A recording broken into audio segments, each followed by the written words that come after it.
Haven't done one of these in a while. I'm gonna admit something here that I've been holding back on admitting for quite a while. And that is, I'm sad that I don't get very many views anymore. And I feel bad about that. And I touched on this briefly in a video that either has already come out, like just came out, or is about to.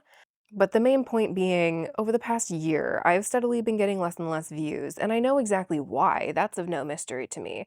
And what upsets me is I am so unwilling to do the things that would get me more views. It's not that hard to get clicks on YouTube with a knitting or crafty channel.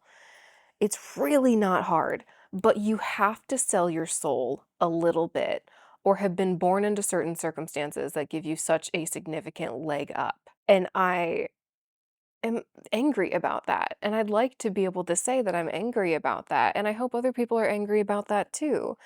Because these algorithms, these these tech bro algorithms are not designed to put forth content that's better for people or even geared towards humanity. They're designed to get clicks. And I get that from a financial perspective, from a business perspective. That makes sense. Fine. I get it. But it's sad because humans nowadays, especially if you're watching this, spend so much time engaging with online anything. And to to reward only certain things is just dangerous. And this isn't original or news to anybody. We know this, but in the crafty sphere, it doesn't get talked about. I feel like as often as I'd like, but I could be completely wrong on that because if I'm being honest, I don't really watch knitting content on YouTube anymore. I used to, and there were some channels that I really liked, but a lot of the channels that I really loved, understandably so, got burned out or frustrated and have stopped posting, or they switched to selling their soul a little bit, and I don't engage with their content anymore. And I guess I'm just frustrated because I don't know how to balance the fact that I would like to get clicks. I like making videos, and it's nice when they get more views because if they get more views, I get more money. And it's the same amount of work whether my video gets a lot of views or not. So, yeah, it would be great if I just made more money doing something I already did. It's kinda like your boss coming up to you being like, "Hey, do you want a 100% raise?" Yeah, totally. No additional responsibilities? Well, people are gonna insult you more, but other than that, no additional work required. Uh, that sounds great to me. You don't get to pick that unless, again, you're willing to sell your soul a little bit. Here is a list of things that will help you get clicks if you're someone who's posting videos in the crafty spaces, maybe especially knitting or crochet content, but crafty spaces in general. One, this is the most important. Be pretty. You need to meet the societal definition of the beauty standard. If you don't, you won't get as many clicks. It's just as simple as that, and I hate that that's not brought up enough. And that well, no, I don't wanna be that person, I guess, that we're not talking about this enough. People are probably talking about it, I'm just not listening because I let me go back to what I was saying. If you wanna get clicks, start with being younger, by the way. If you're older than 35, then you need to have a mother-like presence on camera, and you need to lean towards educational content as opposed to entertaining content. We don't want older women to entertain us. That's ridiculous. And for those who have a difficult time understanding, I'm being sarcastic, and I will be sarcastic for quite a bit of this video, so prepare for that. Germans and British folk might really appreciate this episode in particular. To get clicks, you need to meet the beauty standard. It's as simple as that. We all know that. If you think about the most popular knitting and crochet YouTube channels, think about it for a second. How many of them are plus size? I can only think of one. I'm not talking about your favorites, I'm talking about the most popular, the ones that make the most money, the ones who have turned this into a full-time job. How many of them are plus size? Okay, how many of them are size small or extra small or smaller young women in their 20s who are white or maybe Asian? Because those, for some reason, are the only two races that are really allowed to get clicks in the knitting space. And again, I can only think of one exception, and it's the same person. So good for her success level Congratulations. You need to meet those standards. You cannot have acne. Like, great if you're skinny, but if you have a face full of acne, you're not getting clicks. And I'm not saying any of this to be mean or make people feel bad about themselves. This is a complete critique of the way the algorithm works. It's upsetting, and it should be upsetting. And what I don't see mentioned or hear mentioned that I would like to acknowledge here and now is it is a little bit easier for skinny women to do better in knitting and crochet content than it is for plus size women. And the biggest two reasons of that is time and money. You have more time and more money. Think about it for just a second. If you're knitting a sweater for yourself, right? As a lot of knitting or crochet channels do, is it faster and cheaper to knit an extra small sweater or a 3XL sweater? It's almost like knitting a 3XL sweater takes twice as long and twice the material, meaning you cannot put out content nearly as fast.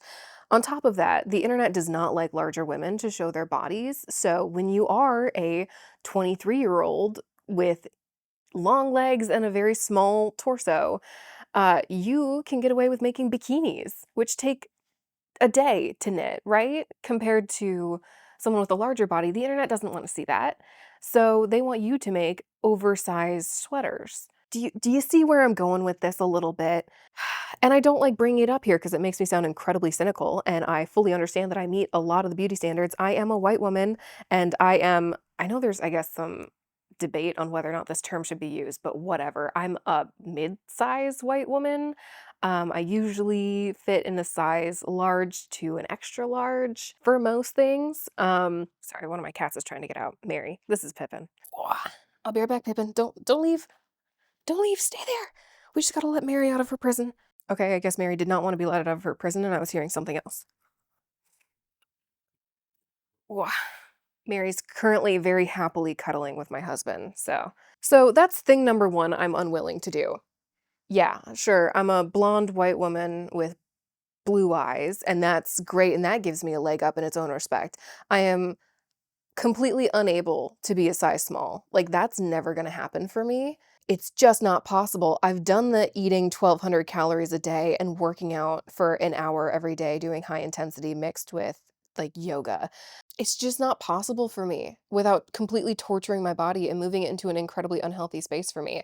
I just had my blood work done. I'm perfectly healthy. The only thing I was low on was vitamin B12, so I got a supplement for that. So for me to try and become a size small, which believe me, I have tried, it's not gonna happen for me. And so, yeah, I'm unwilling to do that. I am also unwilling to knit bikinis for myself. I mean, honestly, maybe I could see myself maybe crocheting a swimsuit, but I question the practicality of it. But I can't make those like bodycon dresses that go viral because it wouldn't look like that on me. And some people are watching this right now being like, "Girl, you're so beautiful. Stop talking down on yourself." That's different. I don't like that. I don't like when you're critiquing societal beauty expectations and talking about the rewards given to those beauty expectations and people's responses, "But you're beautiful." I'm like, "That's not what this is about. That's not at all what this is about." I've spent way too long on this one topic. Moving on. A good point to throw in here, just to add a little bit of nuance, is that being beautiful will only get you so far, right? Because if you are totally meeting the societal expectations of beauty standards, if you are Zendaya making knitting YouTube videos with a full face of makeup on every day and fully dressed up and looking cute as heck, that will only get you so far if you're making terrible, boring content. People will click, they won't stick around. So that brings me to thing number two I'm unwilling to do to pop off on YouTube and make this my full-time job, which is not gonna happen. It's full on not going to happen. It's just not even something I'm gonna pretend to try to do. It's not possible for like 99% of people. Because like I said before, and like I'm gonna continue listing, you have to sell your soul a little bit in order to do that. Or get really, really lucky. Like really lucky. Number two, be rich. You need to already have money before you start. And if you don't have money, then you need to get comfortable going into significant debt to perform that you have money. And what that looks like in the knitting space is buying up so much yarn, more than any human could use in their entire lifetime. You need to be buying that amount of yarn every year. you need to own at least 5 or 6 human lifetimes worth of yarn. My yarn stash is too big for me. I think it's unreasonable, and I talk a lot about that in other videos. And it is so much smaller by a mile than so many of the popular content creators. You know who I'm talking about. They have massive yarn stashes. They're constantly talking about their yarn hauls and showing off all the yarn they get. And when you've been doing that for a while, then you start getting free yarn, right? When companies see you promoting yarn constantly and the purchasing of yarn and buy it and love it and not do, especially like, don't do real critiques. You need to like everything at least a little bit. Then companies will send you free yarn. You can't critique that at all because then companies will not send you yarn. Because I have only ever had one person, like one company, offer to send me free yarn. And it was a small business, I'm pretty sure owned and operated by one individual. And I did turn them down. Mostly because my yarn stash is too big. I felt bad because they're a small business and I didn't want them giving me free stuff, but I also didn't want to buy it because I didn't have enough money at the time. Like, it was a whole thing. I had my reasons, so I turned them down. But I've never had like Knitting for Olive reach out to send me free yarn, or all these like other companies that other knitting influencers get sent. I don't get that. So if you want to do well, you need to buy yarn and talk about it a lot. You cannot mention minimalism because then that becomes your identity. And that's something you need to discuss exclusively on your channel. I need to make sure I'm not messing up here and I'm actually paying attention. My next round is an increase round. I'm currently working on the Brady Loop sweater for my friend, and it is by what? Other Loops. So that's the other way you can sell your soul, is just by becoming a catalyst of consumerism. You can go the other direction and be a minimalist, but then you will be held to the harshest of standards. You can be like me and release a video when you have less than 1,000 subscribers. Just a cheeky one about like, hey, I'm gonna de-influence some knitting supplies, because a lot of people were bringing up random knitting supplies that I should buy. I'm like, I don't want to, and I don't need that. So I made a video about it, expecting it to get maybe 1,000 views like my other videos have been getting. No, that one got 250,000 views. So now you're stuck. You're stuck as the minimalist girl, which is somewhat in line with me. I don't like overconsumption. I have been very honest about my opinions around that, but I also feel a lot of pressure to stick to that. And I feel so much anxiety when I buy a pair of jeans because I only have one pair of jeans that fit. I feel a lot of pressure to meet that standard, to fit in that box, and there is no wiggle room in the sustainability community. That is one of the most toxic communities on the internet. There are quite a few that I have in my head. Some I will never list out loud because they will get me full on canceled if I mention that they're toxic. And some I'm comfortable saying. The sustainability community can be quite toxic and holding each other to the harshest of standards, which is ridiculous because the best way for all of us to be more sustainable is by doing it imperfectly and allowing for some humanity in it all. That's a topic for another day.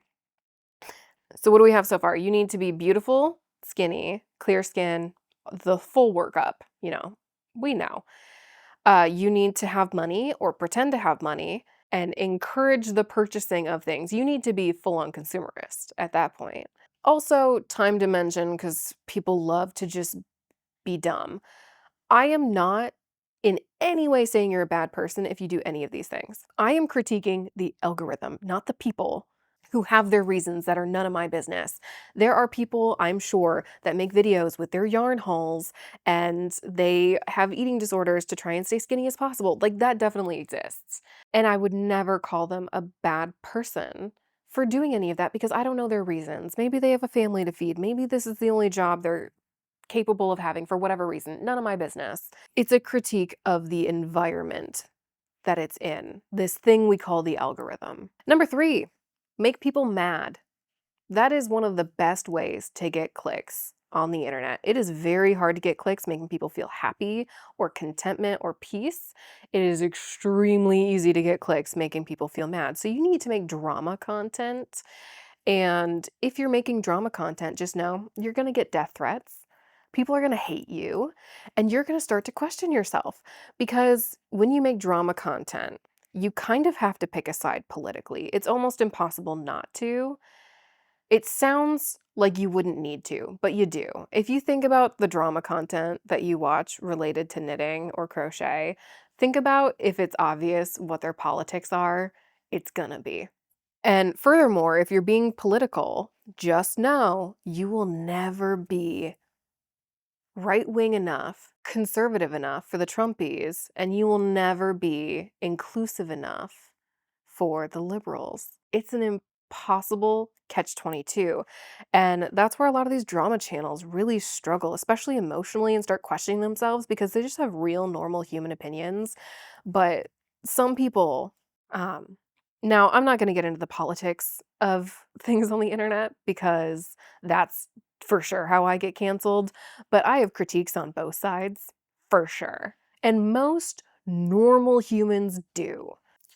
But drama content, I'll say, is difficult, especially difficult to do it well and to do it even a little bit ethically. Incredibly difficult content to make. So they're more likely to burn out than anybody else. Great. Okay, so you are beautiful, you are rich, and you are making content that will get people to have strong emotional reactions. And that can include drama content. Oh, and drama content isn't the only way to engage people emotionally. Ooh, before I forget, another toxic sub-community on YouTube and on the internet in general. Historical clothing making. Absolutely insane. They have zero tolerance for historical inaccuracies, and you will see people fighting left and right in the comment section about the historical accuracy of it. And if you are truly making something completely historically accurate that appeases the incredibly critical people that watch this content, which is not everyone, but it is enough people to make it just spoils the whole community. If you aren't actually doing it, following all their little rules, it would take you like 2 years to make a single video. So, they want it, but they don't want it. Fun fact, the knitting and quilting communities are also some of the more toxic, crafty communities on the internet. I have been lucky enough to get to know people who do other, YouTube channels and talk to them, and a lot of them, they don't do knitting as their main thing, but they have each made a knitting video at some point in time, and the amount of them that were like, Girl, the knitting community be freaking crazy." Yeah, the knitting community can be absolutely wild if you're not following their rules, which is a big reason of why I've distanced myself away from just strict knitting content. Because I can't handle the trolls of the knitting world. They're mean, and they're savage, and they have zero tolerance for my attitude towards knitting and crafting. But most normal people like you're not the toxic person, you know? You're normal. But it just takes a few bad apples to spoil the bunch. Crazy how predictable humans are, right? Right, so where were we? You are pretty, you are rich or pretending to be rich, and you have found a way to make content that makes people angry. What else can you do to get clicks? Clickbait. Clickbait people, left and right, do clickbait. That's the only way you're gonna get clicks. There's a content creator who I won't name, but I want to so desperately, and their content has switched a lot in the past. Like 2 years ago, they completely pivoted their channel, just because they have more money, so they were able to do certain things that are completely different from what they were doing. But this person is like the queen of clickbait to the point where it's like a joke with her community, and it's so bad. It's so bad. I can't. This person has had to sell their soul a little bit to get clicks, and you know what? It's worked for them. I can't even be mad at them for it. I don't think they're being immoral, really. It's just not the kind of content I can get myself to make. Maybe that makes me holier than thou. I don't care. I can't do it. I've tried. I can't do it. Sorry, we're gonna tangent for a second. I I recorded twice a video where I talked about my unpopular knitting and crochet opinions, and the list is about 45 things long, and I've never released it. I even deleted it and all the footage. Like I can't release it because 'cause I'm scared. of the response that I would get, genuinely afraid of the response I would get, because these are real unpopular opinions, actual critiques of these worlds that exist in knitting and crochet. I cannot handle the backlash I know I would get from posting a video like that. This is the diet version of that. This is the light, the light, fluffy, more easy to swallow version of that video. But honestly, one of my biggest critiques of the knitting community is the specific type of person who is so close-minded, they can't perceive that someone might wanna do this craft in a different way. They have zero tolerance for people just enjoying the hobby as a hobby. They need you to enjoy it their way. I knew someone in person briefly, who I no longer interact with, and I would sit and work on a project next to them, and they didn't know anything about me, really. Literally nothing. Like, we this person kinda dominated the conversation, so I never got to the point of getting to talk about myself. And I would be sitting, knitting right next to them, and they'd be like, "Wow, you really shouldn't be using that kind of bind off for that." And I would say, "Oh, no, I'm choosing to do this, but thanks." And they would continue to lecture me on why I shouldn't use that kind of bind off. And when I would explain, "Hey, I know that, and I'm choosing to do it this way because it's my preference," they just could not accept that as an answer. They would continue their lecture, being like, "If I just talk enough, she'll understand she's being an idiot and needs to do it my way because I'm perfect and I know everything." That is one of my least favorite types of human beings because they hit so hard on my biggest insecurity, which is people assuming I'm dumb. And so we can't. But they believe there's a right way to do things. And if you're not doing it that way, they'll say, "Don't listen to her. She's an idiot. You should not be paying attention to her. She knows nothing. And you can tell because of X, Y, and Z reason." Being like, you know what? Maybe I don't want to do it the right way. Maybe I don't want to make a sweater the right way and use the right bind off. I'll give a brief example. My favorite cast on method is the backwards loop cast on method. It's not always the best choice. I understand that. Believe me, I understand that. But I do that more than any other cast on method because it's my favorite to use. Some people have zero tolerance for that, being like, "Wow, shows how little she knows, that she doesn't even know how to do other cast on methods." The comments I get, oh, they're just annoying. It's not, they're annoying and I'm allowed to be annoyed at these people. I don't want anyone to be like, "Don't listen to them, get over it." They're so loud and they're so annoying and they're pissing me off. It's like a really loud next door neighbor. Like, just ignore them. I'm allowed to be mad that these people exist, okay? And that they're in my space and talking to me. I am worried that I'm gonna come across as just a really bad person in this video. Maybe that's fine because this is me and I'm not a perfect person. So I have traits that you don't like. I know I do. I try to dilute those traits a bit for internet content to make myself a little bit more digestible for the masses, but only to a certain extent. But yeah, the backwards loop method, right, example. The amount of comments I get saying, "You really need to learn another method. You clearly don't know what you're doing if you're using that method." Like, just really insulting, entitled comments about my methods of choice. It's like, no, I actually enjoy the backwards loop method. When I was little, when I was a kid, I used to just cast on with that method, like, on repeat. I wouldn't even knit anything. I would just do that motion because I liked that motion so much. So yeah, I'm gonna use the backwards loop cast on method, even when you say that I really should be using a different one. And I'm fully aware of what's happening and I'm choosing to do that. That's one of the biggest missions I've had with my YouTube channel is trying to empower people to think beyond these limiting beliefs that knitting is supposed to be done a specific way, and if you're not doing it that way, you're doing it wrong. That is incorrect. It's the example I usually give is it's like being an oil painter and someone telling you you're using oil paints wrong. There's no way to use oil paints wrong. The only time it's okay to tell someone a better way to use oil paints is if they're saying, "Hey, I'm trying to achieve a certain result and I'm really struggling to get there the way I'm doing it." Then you can come in and say, "Hey, this will be the best method for you to achieve that thing that you want to do that you said you were struggling with and would like to do better. Yeah, here's a suggestion for that," right? But just looking at someone who's perfectly content with the way they're painting and saying you're doing it wrong is ridiculous to me. Who do you think you are to say that? I need to know more about the psychology of these people because I don't understand them in the slightest. And the knitting community has more of these people on average than most other crafting communities I've been in. The sewing community seems to understand that you can get away with doing things different ways and people have preferences, and sure, you'll get those people, but there's not as many of them for sure. There's not as many of them.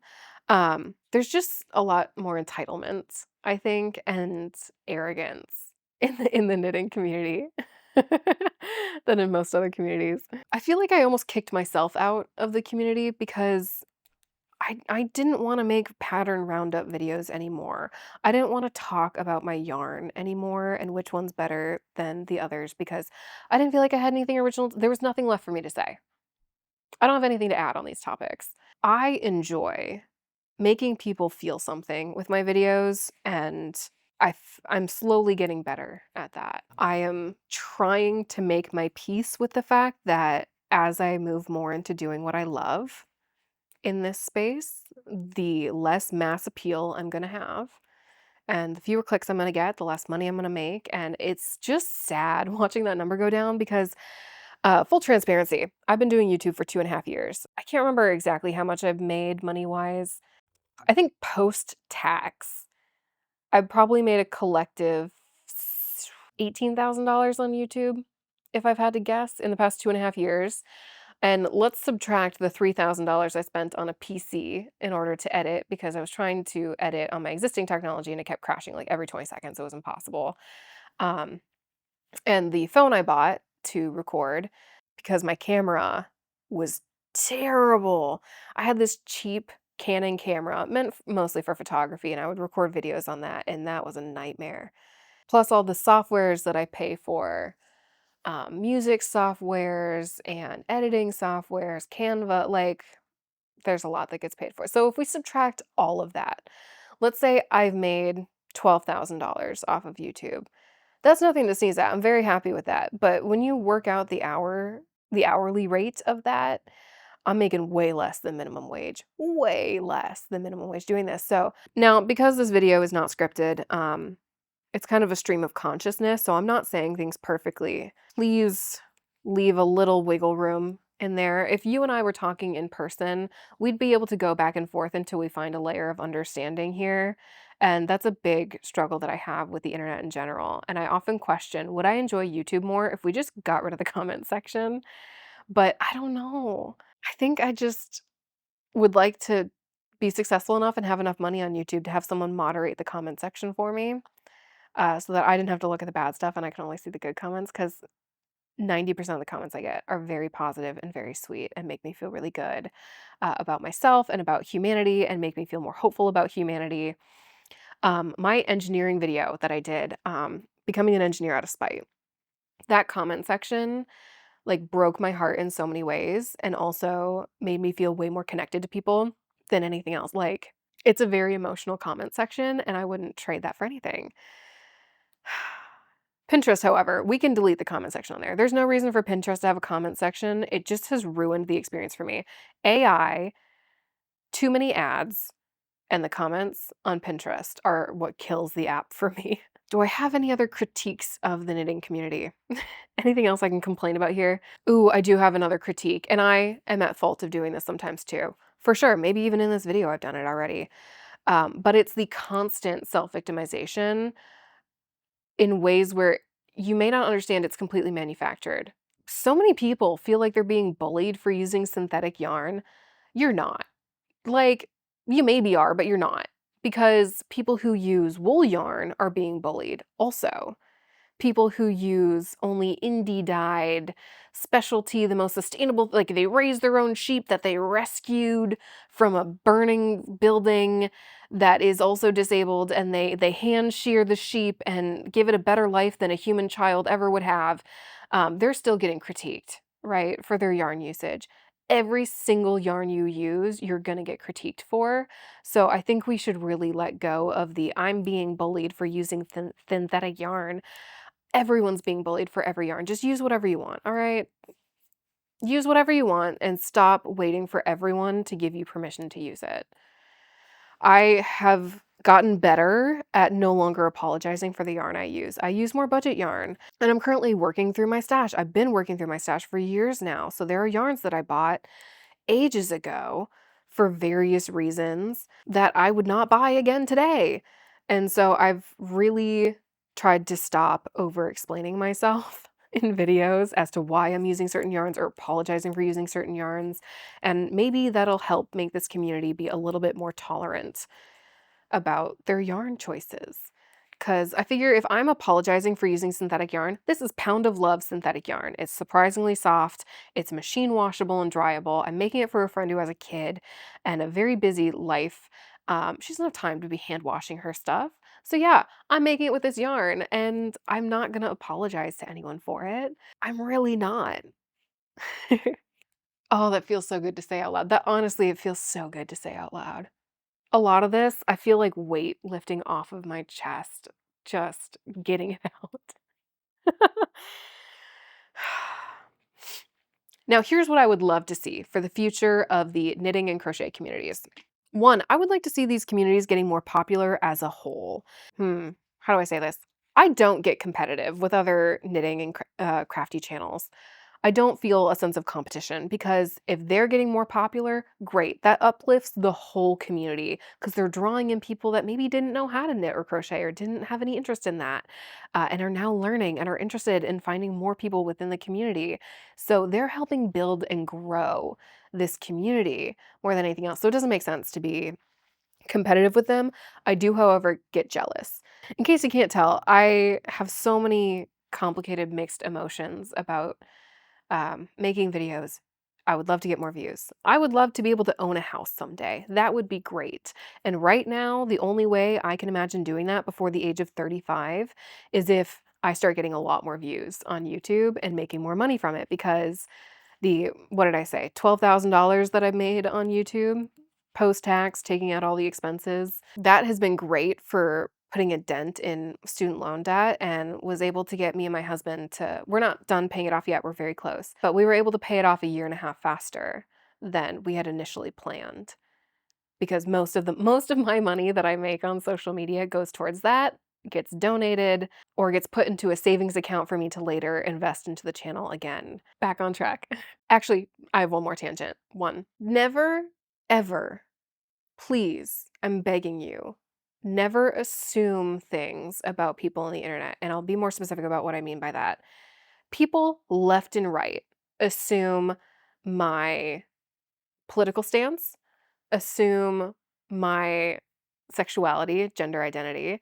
People assume my various diagnoses, or you don't know what you're talking about because you don't have these diagnoses. It's like, I literally do, but I'm unwilling to talk about that here. Those are personal. I don't feel comfortable sharing those. I applaud channels that do, it's great, but I am not going to do that. I'm just not. And it drives me crazy because people back me into a corner by being like, you don't know what you're talking about, or you have no authority to talk about this thing because you're not even a part of that community. It's like, I am, and I'm not going to tell you that. So that's an improvement that I think we can make as viewers and consumers, trying not to make assumptions about people and backing them into a corner where they potentially need to out themselves in whatever way, you know? Things that can improve the knitting community as a whole. One, let's stop rewarding overconsumption as much as we do. The constant buying and selling of things. If we could stop rewarding that just a little bit. Like, I don't need people to feel bad about having large stashes and completely question if they're a good person or not because of that. Life is too complicated. Do what you want. But if we could stop rewarding that as being the most effective channel to get popular on the internet, we're showing people and normalizing that this is the standard when it's just not, and it's not accessible for most people. Two, stop being so black and white when it comes to sustainability and conscious consumption. So many people have a black and white take on that, and it's so not a black and white thing. It is riddled with gray areas. So I get a lot of critiques about having purchased like brand new fabric instead of buying secondhand. And by the way, I get a lot of my fabric and materials secondhand, especially now. I put so much effort into that. But also, I own one less car than the average American. Do you know how much fabric I would need to buy to to even that out? There are so many invisible things you don't see in other people's lives that make them more or less sustainable. So making all these assumptions is ridiculous, and it makes you look dumb more than anything else. Am I explaining myself well on this? It's a critique I have about the internet in general and the sustainability side of the internet as well. Furthermore, I live in an apartment. Living in an apartment is way more sustainable than living in a house. However, I am not better than anyone that lives in a house because if I had the choice between the two, I don't know at this point. I genuinely don't know which one I would pick. If I had unlimited money, I guess I'd probably go for a house. So a lot of my sustainable choices are completely involuntary or financial based and not necessarily sustainability based. Part of painting this picture and showing it's all very complicated. There are all these other factors that go into it. People are just doing the best they can, right? And we should reward people trying to get better instead of punishing them for where they're at. So yeah, what would I like to see? I would like to see more body diversity, not in channels that exist, but in channels that get popular. I know that there are channels with people from all walks of life, of different ages, different races, different gender identities and sexual identity, whatever, um, all over the place. In the knitting world, they exist. They absolutely exist. They're not necessarily popular. The most popular channels in the knitting space all fit into like kind of a specific demographic.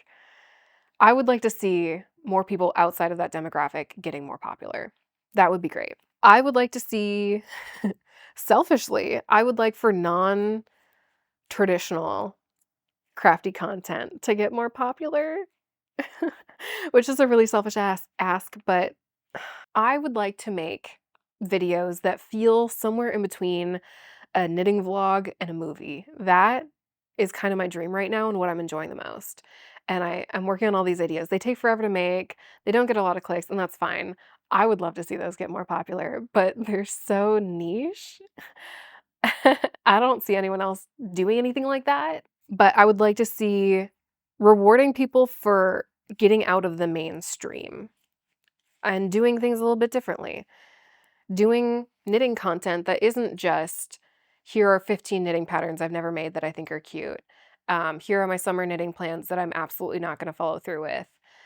Here are the 40 different yarns I purchased in the past year and my thoughts on all of them. I know my delivery on that was very sassy, but I engaged a lot with this content and I did find it really helpful when I was, I guess, newer to knitting. I've been knitting for almost 20 years now. But for most of my knitting experience, I didn't know anything about yarns that were available. I just thought Joann Fabrics was literally the only place to get yarn. So that content was really helpful for me for opening my eyes to, ooh, okay, knitting patterns are cool. There are lots of options. That's dope. Oh, there are other yarns out there. Like Joann Fabrics isn't the only option. This is crazy. And it was cool that it opened up this whole new world for me. But I would like to see that get a little bit, not necessarily less popular, but it's so much more popular than everything else. I would like for that to even out a bit. What else? I'm kind of stuck right now. I think if I spent a lot of time thinking about it, I could maybe come up with some more stuff, but what do you think would make the knitting community as a whole, specifically on YouTube, I'll say, better? What would improve it? What would you like to see more of? Please, please comment down below. I am genuinely so interested to hear other ideas and opinions on what would make it better. Also, thank you for making it this far into the video. I appreciate it. Like, seriously, I do. I seriously appreciate it. And I I really wanted to just get it out of my system. Mostly is why I'm recording this, is get a lot of these thoughts just out there. I don't like littering each of my videos with critiques because it doesn't make sense for a lot of the videos I make to include this kind of commentary. And two, it's kind of negative, you know? And I think it's okay to be negative from time to time. It's important to just be real, but I would love for most of my content to veer on the side of hope and kindness and gentleness, just because I find those to be more helpful to humanity as a whole. I think we have a lot of anger and sadness and bitterness, I guess, out there. We have plenty, you know? We have plenty out there. So I'd rather do more positive stuff. So I just wanted to get it all here so that I can go back to making stuff more positive, knowing that I've at least said these things. I am curious as I edit this to see how much of the video did I actually spend knitting. Because I feel like I put down my project a lot whenever I was really Trying to think. I forgot to mark off a row I did. Thank you for watching. Keep watching my stuff if you want, just only if you want. Like, don't make yourself watch it if you're not into it anymore. Like, that's just crazy talk. Life is too short, you know? But if you're enjoying what I'm doing, keep watching. Tell friends who maybe would like it to watch so that I can buy the $4,000 camera that I want to buy. There are things I want to buy for filming because I would like to do more videos that feel sort of movie-ish, not quite like a movie, but somewhere in between a movie and a vlog. And I am enjoying the process so much and learning so much. And if I'm releasing this before my horror whips video comes out, I'll just share that now.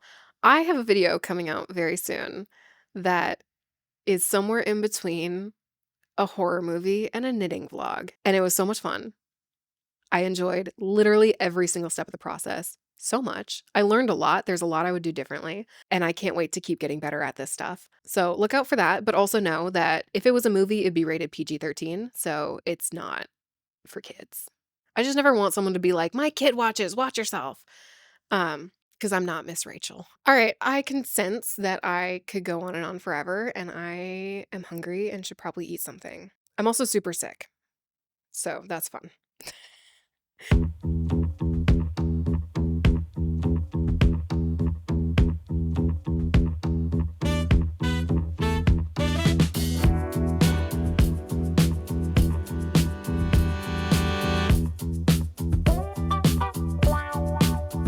You better stop.